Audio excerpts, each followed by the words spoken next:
BookTube, it's Eleanor here, and today I'm going to be doing a slightly different video. I'm going to be talking about my journey with manga.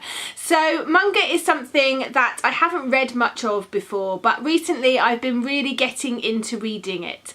And I just wanted to talk to you a little bit about what it is and some of the different types there are. Talk to you more specifically about some of the ones that I have been enjoying myself recently. So let's get into it.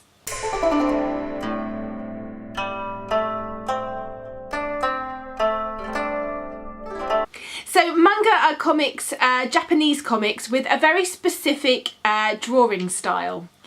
When you're reading a manga, they're read from back to front, which is the Japanese style of reading. So you read the book from the back to the front and you read the panels on the page from right to left.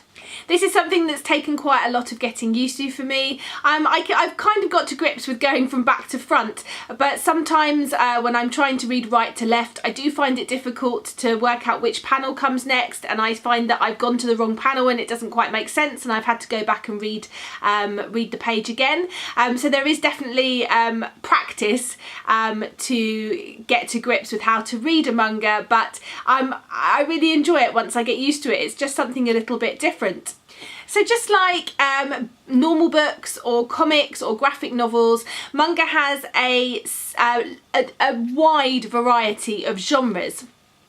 They cover things like action and adventure, drama, fantasy, there's gender bender, I think that's what they call that, one of the genres, historical, josei, which I'm probably saying wrong, but that translated means woman, and these are manga aimed at a female audience of between 18 to 30. There's mystery, psychological, school life, sci-fi.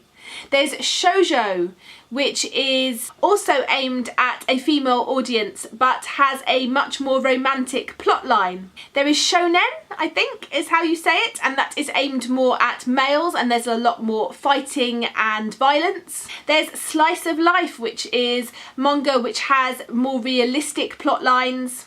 And there's supernatural. I mean, there's way more than that, but that's just some of the ones that I have come across. So now I want to talk to you a little bit about some of the ones that I have found recently. These aren't all the ones that I've tried, but these are the ones that I'm definitely going to be continuing with and that I've really been enjoying. So firstly, Attack on Titan. This is a post-apocalyptic science fiction story. It's set in a time where humanoids known as the Titans have really sort of taken over the world. They eat people, and they've eaten thousands of humans, and so there is a really small population left, and this population has hidden themselves behind this three-walled city.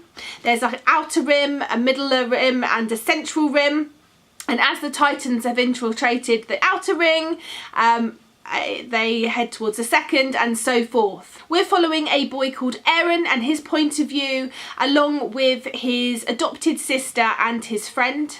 At the beginning of the story, something tragic happens, and we skip forward a number of years and find that the children have decided to join the military, and that's really where the story kicks off. I've really been enjoying this. The art style is quite pacey. I do find with a lot of manga there's a lot of action, there's a lot jam-packed onto a page, and sometimes that can be too much for me. But with Attack on Titan, I really feel like the panels push you forward, they give you that adrenaline of the story, and I'm really enjoying the storyline and where this is going. So I'm looking forward to continuing on with this series. The second one that I've been reading recently is called Fairy Tale.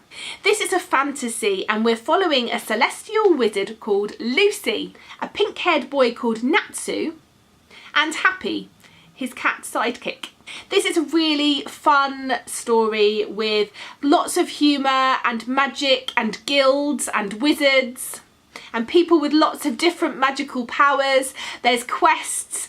It's just a really, really fun story, and we're finding out the relationship between these characters and learning a bit more about their backstories as we go along on their madcap adventures. Probably by far my favourite that I've read so far is Princess Jellyfish. This is a josei manga, which is, as I said before, aimed at the female 18 to 30 audience, so although I'm over the bracket it's aimed for, I don't feel bad because I'm really enjoying it.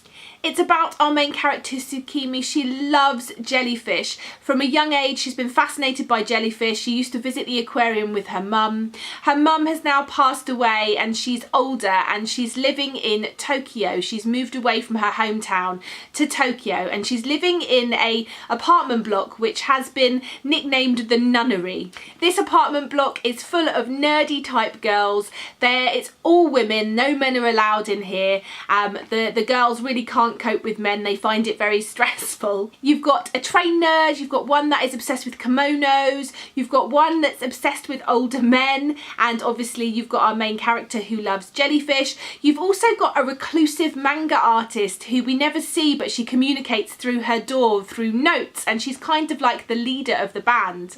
All the girls are absolutely petrified of what they call the stylish. Those girls out there that are super cool dressed, and boys as well, that's super cool dressed, got the latest fashions.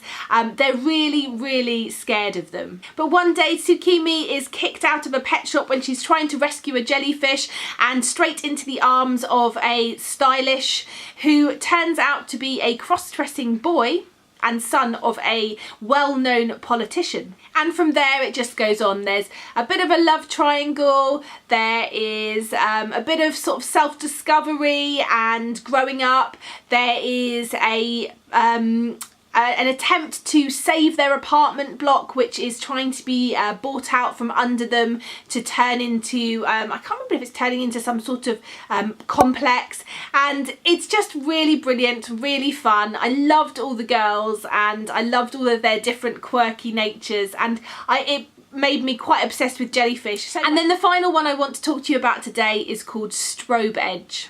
So this is a shoujo manga. It's aimed mainly at females and it is of a romance genre. It's about Ninako. She's a sweet schoolgirl and she falls for the school heartthrob Ren. She's also got a best friend who is secretly in love with her. She's one of those girls, actually, the reason I like her is because she's very honest. This is obviously a story about first love, so there is quite an innocence in there, and I do find that very much with the female characters in manga, that they tend to be portrayed very innocently, especially in the shoujo.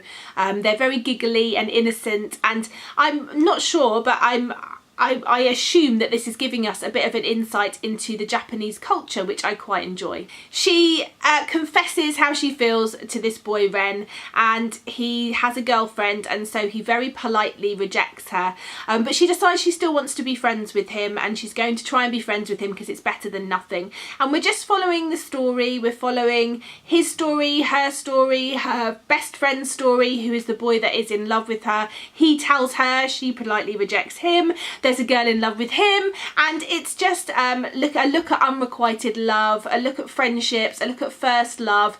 It's very nice, very sweet, and it's also just nice to see characters behaving in a slightly more grown-up fashion in some ways. I mean, in some ways they're not, but in, you know, trying to stay friends with someone, and you know, not. There's a group of girls at her school that are sort of bitching about Ren because they've all confessed their love for him, and he's told them that, you know, politely rejected them, and now they're all horrible about him, and she's not going to be part of that. She doesn't want to be part of that, and I just think it's a really good story, and I can't wait. I've read the first 2 volumes of this already, and I can't wait for volume 3. So anyway, that is my starting journey into manga.